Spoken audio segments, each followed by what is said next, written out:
বিশ্বকাপে বড় অঘটন, এক এক গোলে ড্রয়ের পর টাইব্রেকারে প্যারাগুয়ের কাছে বিশ্বকাপ থেকে বিদায় চারবারের বিশ্ব চ্যাম্পিয়ন জার্মানির। কি রুদ্ধশ্বাস ম্যাচ রে! বাছা মরার ম্যাচে জার্মানি ও প্যারাগুয়ের হাই ভোল্টেজ ম্যাচ গড়ালো টাইব্রেকারে।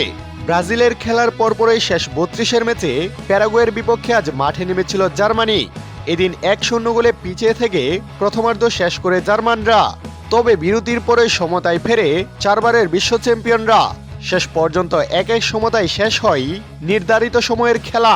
এদিন অবশ্য 42তম মিনিটে মাতিয়াস গালার্জার ক্রসে দারুণ এক হেডে জার্মানির জালে বল জড়ান ফরওয়ার্ড হুলিয়ান এনসিসো। এতেই পিছিয়ে পড়ে জার্মানি। বিরতি থেকে ফিরে গোলের আশায় মরিয়া হয়ে খেলতে থাকে জার্মানরা। 54তম মিনিটে অবশেষে গোলের দেখা পায় তারা। দারুণ এক হেডে বল জালে জড়িয়ে দলকে সমতায় ফেরান কাই হাভার্টস। এরপর নির্ধারিত 90 মিনিটে আর কোনো গোল না হলে অতিরিক্ত সময়ে গড়ায় ম্যাচ। তাতেও কোনো গোল না হলে শেষ পর্যন্ত জার্মানি আর প্যারাগুয়ের ম্যাচ গড়ায় টাইব্রেকারের ভাগ্যে। আর টাইব্রেকারে এগিয়ে কপাল পড়ে জার্মানির। টাইব্রেকারে প্যারাগুয়ের কাছে 4-3 গোলে হেরে বিদায় নেয় চারবারের বিশ্ব চ্যাম্পিয়ন জার্মানি। এদিন প্রথম 5টি করে দুদল শট নিলে 3-3 গোলে ড্র হয়।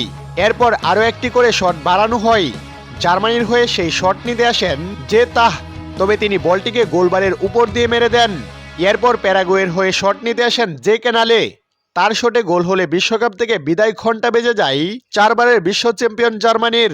এদিন প্রায় 75% বল দখলে রেখে খেলেও টাইব্রেকারে গিয়ে কপাল পড়ে চারবারের বিশ্ব চ্যাম্পিয়নদের।